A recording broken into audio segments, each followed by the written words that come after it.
There's recently been a debate about which dog breeds, which have typically been bred for fighting, such as pit bulls, should be banned in the US. And you may be wondering, why are you talking about this, Josh? It's a bit inconsequential to all of the problems in the world, isn't it?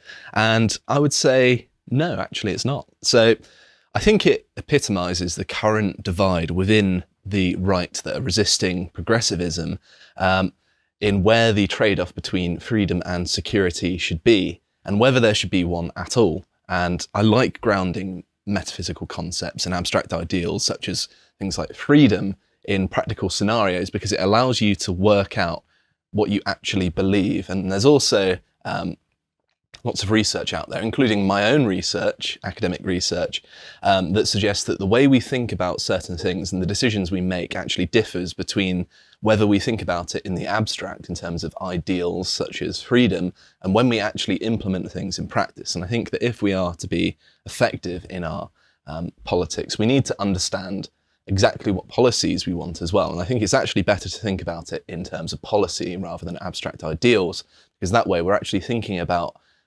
politics in a way in which is far easier to enact political change. If we're just saying, well, I care about freedom, well, how do you bring that about in the current climate? Yeah, this is a criticism of many ideologies, which is that you get it on paper and you turn it into almost a closed system on paper where you can have it make all sorts of internal logical sense. There's no cracks in it, but then you actually try and implement in reality and you're just going to fall flat on your face. So if you try and think about things, like you say, in a more practical, realistic manner, thinking about policy, I think that's a much more effective way of going about it. You'll still probably have to compromise when it actually comes to it, if people who agree with you are going to get into any sort of power, but it's still more practical at the end of the day. And if we're going to be going on about the PQ, the Pitbull question, so to speak, I think I'm just going to lay it out here. It's something I've never once really thought of that much. I think. Well, I'm going to present all the arguments. You're going to be the perfect candidate to figure this out, because I'm actually quite undecided on this. Normally, I'm very, very liberty inclined. I'm quite libertarian. So I'll just be like, yeah, the government shouldn't step in and tell people what to do in any case. But then there is quite a compelling case on the other side, which I normally don't say. I'm sure there is. My question will be, what is the practicality of implementing something like, because I know we're going to be discussing Matt Walsh. He wants all pit bulls banned. What's the practicality of enforcing something like that? Are we going to be breaking down the doors of breeders and checking all of the pups that they've got? You know, I'm going to be looking at lots of cases and kind of arguing the case for that dog. Yeah, I know. Are we going to get to that?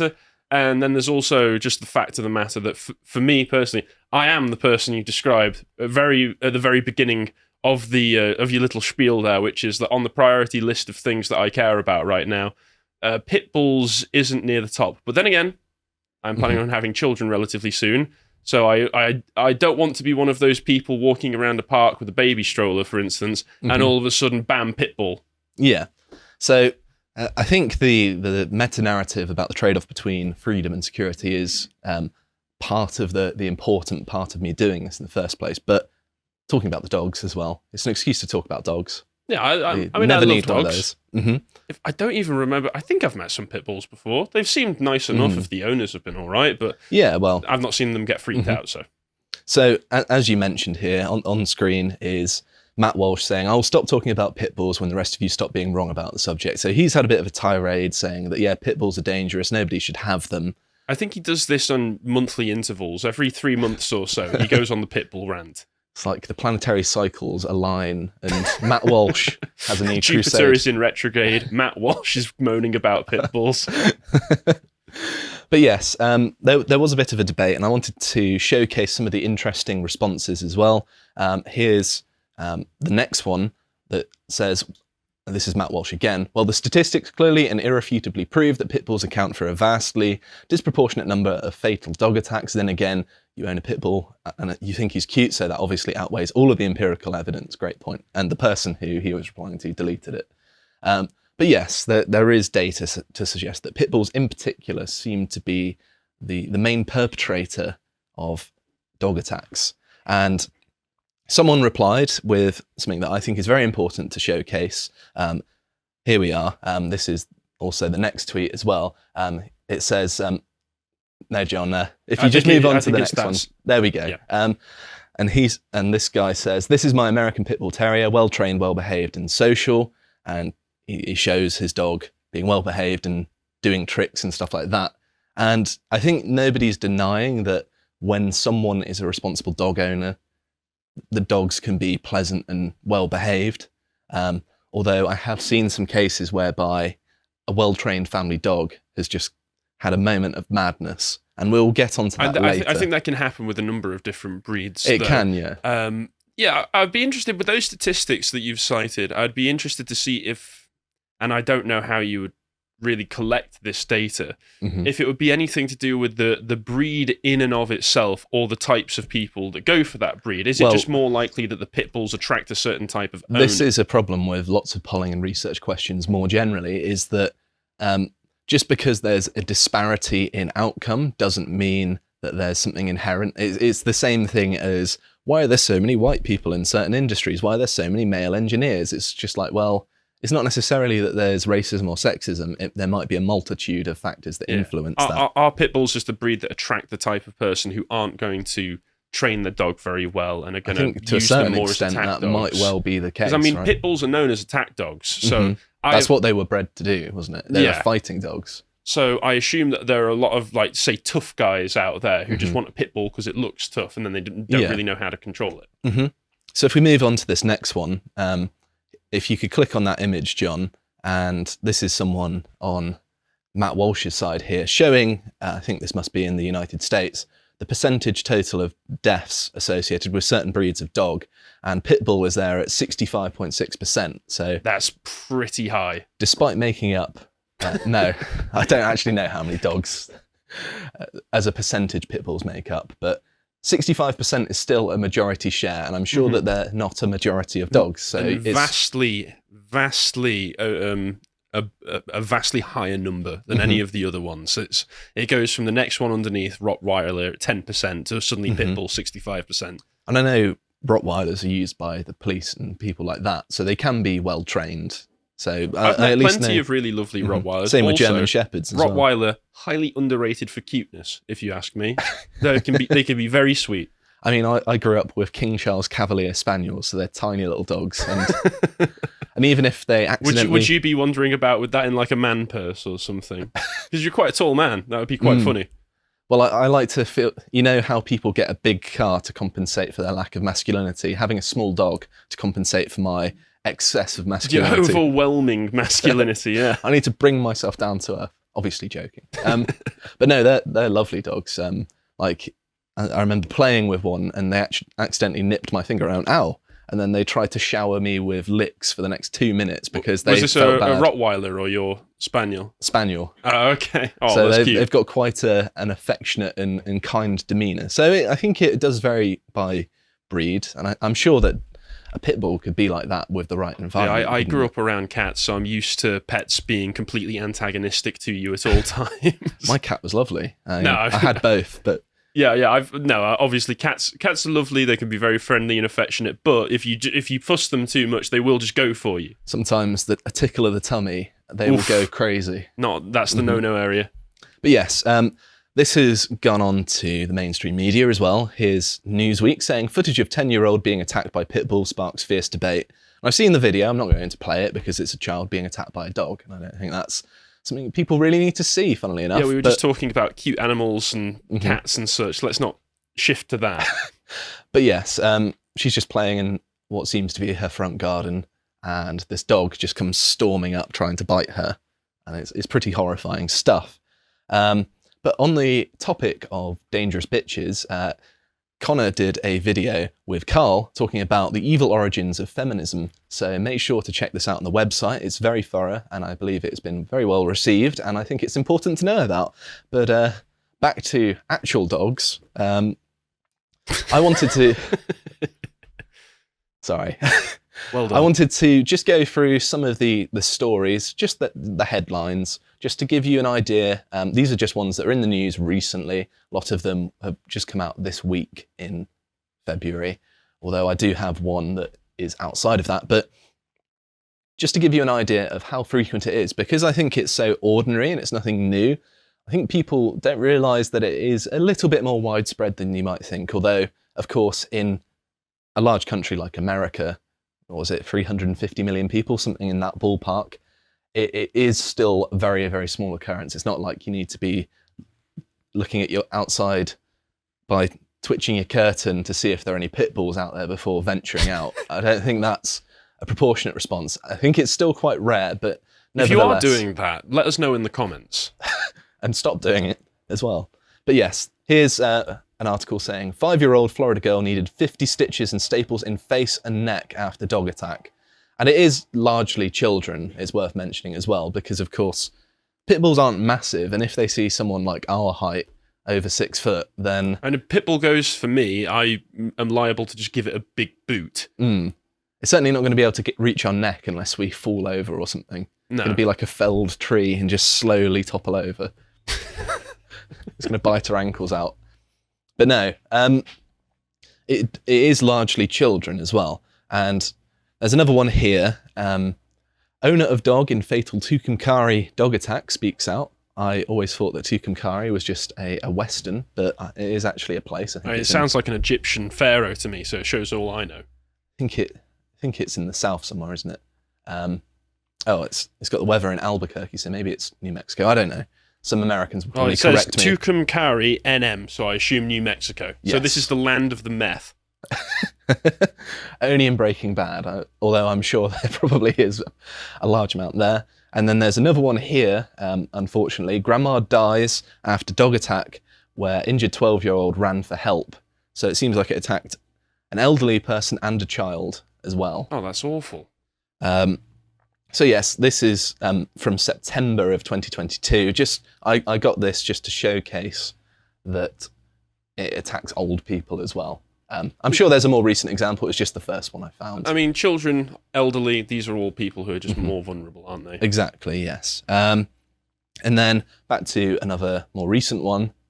And we have this one, which is titled, Witness says she thought dogs were eating something in Tornillo dog attack. And this is quite horrible. Apparently, they drove by and there's an old lady on the floor and there's a dog basically biting her and they just thought it was eating something on the floor. Oh, bloody hell.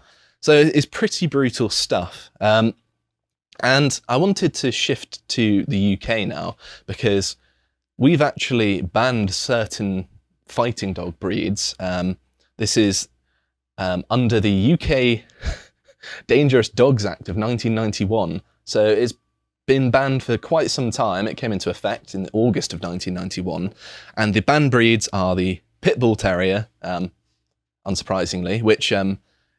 for people in the UK, is a close relative to the Staffordshire Terrier, which is not banned and actually quite common, isn't it? Even though they share lots of genetic lineage as well as dispositional nature. Allow me to just remind myself what the Staffordshire Terrier looks like. It's like you don't know what a Staffy is, as it's affectionately called. Yeah, one of those ones. Yeah, they're friendly enough. I've got a few friendly Staffies. They do have a bit of an association in Britain. They often come alongside people in tracksuits and gold chains who drink alcohol at midday on park benches. I don't know, man. This picture I've just found has one holding a little Union flag with a crown on its head. Seems like a pretty patriotic dog to me. But yeah, it's got an association with ne'er-do-wells, basically, in Britain. Although I'm sure there are plenty of ordinary people that have them as well. I'm not going to tar everyone with the same brush. But you are making the chav association. Well, it exists, that's why. Yeah. There is that association. Yeah. It's quite often you have like a proper chain link style collar as well, maybe some spikes on it. Yeah, I've seen a few of those. And then you also have the Japanese tosser, which is a bit of an unfortunate name. Good name to insult someone with. The Dogo Argentino. That sounds like a meme dog, doesn't it? I loved his film Suspiria. Do you get that? Who's that again? Dario Argentina. Oh, right. Or Argento. All I know about Suspiria is that Tom York from Radiohead did the soundtrack, so I haven't actually seen the film. I'm talking about the 70s original, the classic. You've out-film knowledged me. Yes. Just flexing. And then there's also the Fila Brasileiro, which one can presume is a Brazilian dog. And yes, these are all quite big dogs that seemingly have been bred for fighting. But the reason I'm talking about this is that we're still getting quite a few dog attacks. So you could argue that even by banning pit bulls, there are still other dangerous breeds. Well, judging by what it said in the little list it gave underneath that, it said, obviously, it's illegal to sell it, abandon it, give away, or breed them, but it's not illegal to own them. So even if you do have somebody who owns them, that's not against the law. It's just if you catch them doing any of those other things. But it's safe to say that this has been in effect since 1991, so you're going to have some weird black market of pit bulls or whatever to have them about. So I think it's safe to assume that there aren't nearly as many in Britain as there are in the States. But nevertheless, we've had quite a series of dog attacks ourselves. So if you look at this one, Milton Keynes, Happy Little Girl 4 killed in dog attack. This was on the 1st of February, and it's a very tragic thing to hear. I mean, it's always horrible to hear about children being attacked by dogs. I mean, it's pretty grim. So I do apologise about that, but it's important to know about. And then this is actually a fully grown adult. I think this is a lady in her late 20s. This next story from Sky reads, Natasha Johnston, Surrey dog walker, died from multiple penetrating bites to the neck, inquest hears. And this was end of January. So it seems like the dogs even understand how to kill a human being as well, in that they go straight for the neck. I mean, that is instinctual to lots of animals as well. So even if you're an adult, you're not necessarily safe. I know it seems like I'm really over-egging the danger of them, but it is important to talk about. And then it's also worth talking about this one. This is really, really unfortunate. So a pensioner got into a car accident, and then as she got out to inspect the damage, a dog that had escaped nearby attacked her. So imagine that run of luck. You get into an accident in London in your car, and then when you get out to see the damage, you get attacked by a dog. So it sounds like a bad comedy sketch. Hopefully this poor pensioner, I think it was an old lady, is better and her car's not too damaged. Did a clown car pull up afterwards? And then just one after the other, they all come out and just... Yeah, but the unluckiest woman in the world there. Yeah. And finally, this is what I was alluding to earlier. This is a story about a dog attack titled Mother's Warning to Parents After All of Toddler's Son's Nose. What? That's a weird title, isn't it? All of Toddler's Son's Nose ripped. Toddler's Sons? No, Toddler Sons. Oh, right. Yeah, I was just reading that weird, wasn't I? How do words work again? All of Toddler's Son's nose ripped from single bite, which is horrifying. And basically they go on to say that they've owned this Staffordshire Bull Terrier cross. I think it was 8 years old, this dog. So they'd had it in the family for 8 years. It'd been perfect family pet up until that point. Apparently, their toddler and the dog were best friends with one another. They'd play all the time. And then just out of the blue, they turn their back for 1 minute and the dog bites through the toddler's nose, and they had to get stitches that's going to permanently scar. That's awful. The only thing that I could take away from that is at least it was only the nose. Yeah. Because if it had gone for the neck... Mm-hmm. But I think that this is kind of a bit of a rebuttal to the point that, well, my dog is well trained, it's loving, and that sort of side of things, because that dog must have been, because it coexisted with this toddler for quite some time, and then just out of the blue, it's probably not even a deliberate thing on behalf of the dog, necessarily. Doesn't stop them being dangerous, though. Yes. And just so you don't feel left out, here's one from Canada. Owner charged dogs to be euthanized after attack on 9-year-old in Manitoba girl, and Australia as well. They have this article titled Absolutely Horrifying, elderly man hospitalised after suspected dog attack in Victoria. That's the next link, John. Thank you. Yep. So there we go. It is clearly a problem in lots of the developed Western worlds. That's safe to say. Whether we should do anything about it is the debate, I suppose. So if we move on to the final link, that's just the dog deaths again 65.6%. But actually on to some of the questions in the debate itself to see whether there should be this trade-off between freedom and security. Should people just be able to choose whichever dogs they want? So some of the arguments for banning them is, of course, the public safety debate, that innocent people, especially children, will be targeted by certain breeds of dogs, and there's not really any avoiding it. They're going to come into contact. And also, there's the link between dog fighting as well. There are lots of underground dog fighting rings. I know we get it in Britain, particularly gypsies steal people's dogs and then use them for dog fighting, people's pet dogs, I think pit them against fighting dogs. Any dog fighting is just completely reprehensible, yes, as far as I'm concerned. I mean, this might be controversial, but I think death is probably the best penalty that the state should give to these sorts of people. Interesting take. No, it's one of the most callous and cruel things you could do, right?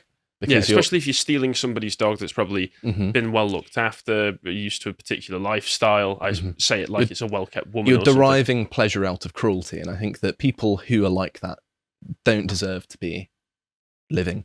Yeah, that sounds very sinister. I think we all have a certain paternal outlook to dogs, where we look at them. Yeah. We don't like to see them this is my in pet distress. Yeah, we don't like to see in. them in distress. We don't like to see them anxious. We don't like to see them upset. And that's just the worst thing you can really do to them outside of just abusing them yourself. Yeah, but obviously dog fighting is already illegal in most civilized countries, or at least as far as I'm aware. So obviously that's quite a small underground thing, but still it's part of it. And some of the arguments against it is that it's unfairly punishing owners with well-trained dogs who are responsible, as well as the fact that it is kind of discriminating against breed. Sometimes breeds that aren't typically aggressive can be aggressive. The only dog attack I've ever witnessed was a Jack Russell. And Jack Russells can be very aggressive, to be fair. I find them quite unsavoury. They're kind of horrible little monsters. I've never had a Jack Russell myself. My grandparents used to have one that went blind and deaf, so only went by sense of smell. So if you didn't smell like my granddad, she would just immediately nip at you. And she was an evil little rotter, she was, if I'm perfectly honest. And then my ex had a Jack Russell. Who... For a second there, I thought you were going to be like, yeah, my ex was a Jack Russell. Enough of your fanfic. No, my ex had a Jack Russell that was mostly lovely, but could be a little bastard and was not allowed near the front door whenever anybody knocked or rang the doorbell because he was liable to freak out and try and bite them. So they can be very skittish, very aggressive dogs if you take them by surprise. Yeah. But I think they're meant to be ratting dogs, aren't they? Well, that's what a terrier is. I might be wrong. They're supposed to go down like rabbit holes and such so that they can go and get them for you. Yeah. There are, of course, enforcement issues of this as well, in that enforcing a ban on specific breeds is difficult, and it can be hard to determine whether a dog is a certain breed or another that's allowed or not allowed. And what you're going to do, get genetic testing of dogs, and by that point, it's going to become a very expensive thing to do. And also you're going to be taking away people's family pets that might not have done anything wrong. Yeah, like you said, the Staffordshire Terrier is legal in the UK, but the Pitbull isn't.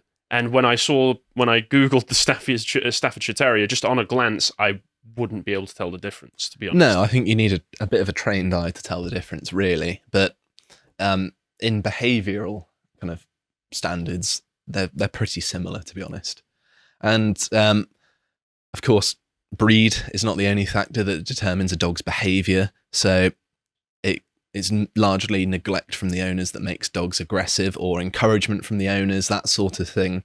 So perhaps greater regulation of how people treat animals rather than banning the breeds altogether might be needed. That could be one concession people make, but I don't really know how to feel about this, because on the one hand, I always want to side on people should make their own decisions and the government shouldn't make it for them. But on the other hand, someone's right to own a fighting dog, should that outweigh a child's right to life? And I find that quite compelling as well. So I think that this is quite important, because it's one of those situations where it's very difficult to trade off between freedom and security. And I can kind of see both sides. And although I lean towards the freedom side of things, I can certainly be persuaded either way, I think. And hopefully this has been a good lesson in just how difficult, when we actually talk about these abstract ideals, it is to implement something practically, because there's a lot of nuance when you actually apply something, and trying to figure out what is the correct and moral thing to do isn't always easy. And hopefully that's one of your main takeaways from this. And hopefully you can post some compelling arguments in the comments, because I'm very keen to read them as well. So please try and persuade me either way, because I do want to feel like I have a good idea of what policies should be enacted in the world, but it's not always easy. Hopefully you've learned something about dogs as well. If you appreciated that segment from the podcast of the Lotus Eaters, you can go to lotuseaters.com to get access to all the premium content we have on the site, such as the book club series, this one on George Orwell's Animal Farm Part 2. If you'd like to find out what else the Lotus Eaters are putting out, you can follow on Getter at lotuseaters_com on Getter. Thank you and goodbye.